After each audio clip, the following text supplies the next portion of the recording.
welcome you all. Today we discuss expected values of a function of two random variables. In previous video we just discussed the marginal PDF. Now we move to next thing, and this is actually used for analysis. And next video we discuss one parameter that we can use for analysis of random variable is the independent. How we find that two random variables are independent. Now the next thing is expected value, and we use this expected value a lot for random variable analysis. Now let's look here how we can calculate for expected value of function of two random variables. Now the main idea here is it can be defined in both discrete and continuous. So we already discussed in discrete, but it's better to just go through it. If you have this will define in this theorem for a random variable x and y, the expected value w, that is actually a function of random variable x and y, is defined as, in case of discrete, we have expected value of w is equal to summation where x belongs to range of x and y belongs to range of y,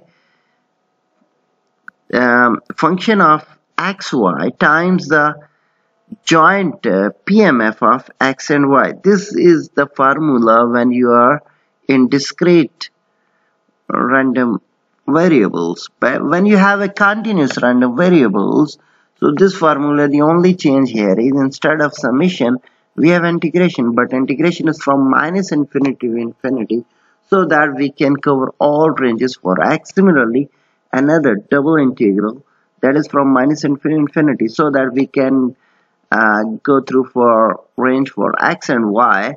We have function of random variable times the joint PDF, and we do this integration, we get the expected value.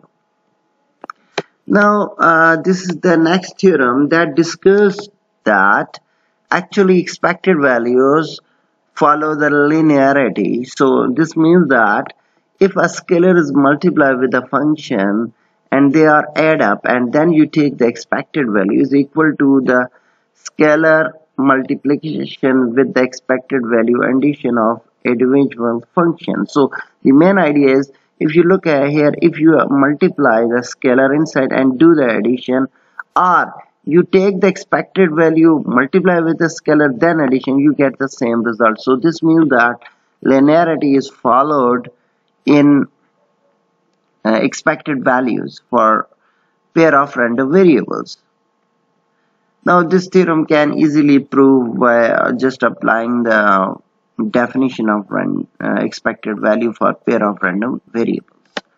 Now the next theorem says that, for example, if you have a two random variables, say x and y, if you take the expected value with addition of x plus y is equal to expected value of x plus expected value of y. So this is actually extension of the previous theorem, that if you have a two, again it will follow the linearity. Okay. Now the next theorem, where we have the variance, when you have to calculate the variance of two random variables. So if you take the addition of two random variables, so in that case a variance of x plus y is equal to variance of x plus variance of y plus 2 times expected value of x minus mu times y minus mu. So this is the formula that holds for variance of x plus y.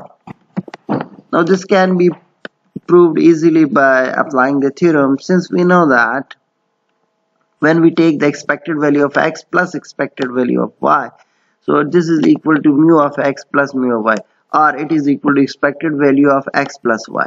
So using this formula we can say that variance of x plus y is equal to, actually if we apply the formula of the variance, so it becomes x plus y minus summation of their means whole square. So if I open this and apply the formula, so this becomes the definition of variance. So this is the way you can prove this theorem. Now let's do an example and understand how we calculate the expected value.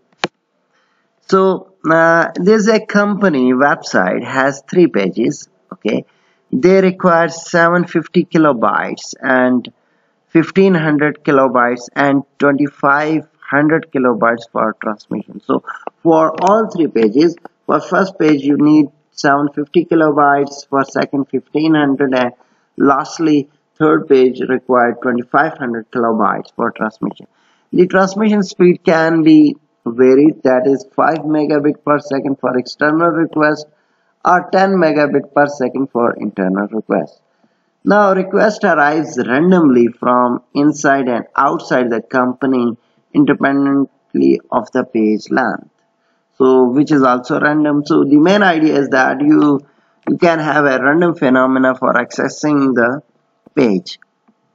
Now the probability model for transmission speed R and page length are given here.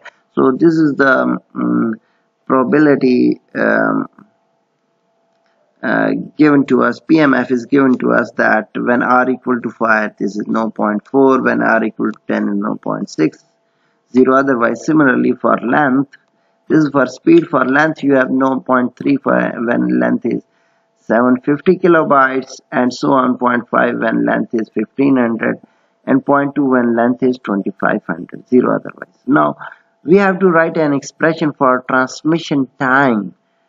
That is a function that is r comma l seconds, drive the expected transmission time that is there for same function, and we have to prove that does the expected value of that function is equal to the function of expected value. So this is what we have to prove here. Now actually this is the transmission time. So if we look here, we have a speed and we have length here. Okay, so speed is normally if you look in this speed is given in megabyte per second and length is kilobyte per second. So you have to convert this into megabyte so that the reference representation is same, and if you multiply these two you get the time. So that is this function that is represented by g r comma l. Now using this function you can calculate the expected value and then you can verify this. Okay, now we see the solution in next slide. So look here, the transmission time t second is the page length in kilobytes divided by the transmission speed.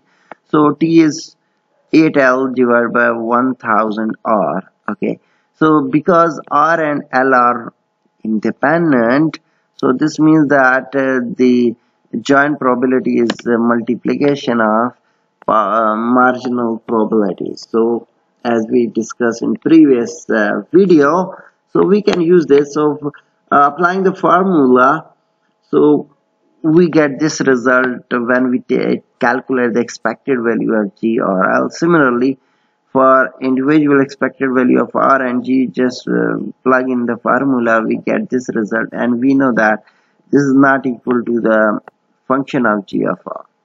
Okay, so it is proved. Now if we the next thing that we will discuss in coming video is the covariance, correlation, and independence. I will stop here and we will discuss these topics in next video. Thank you.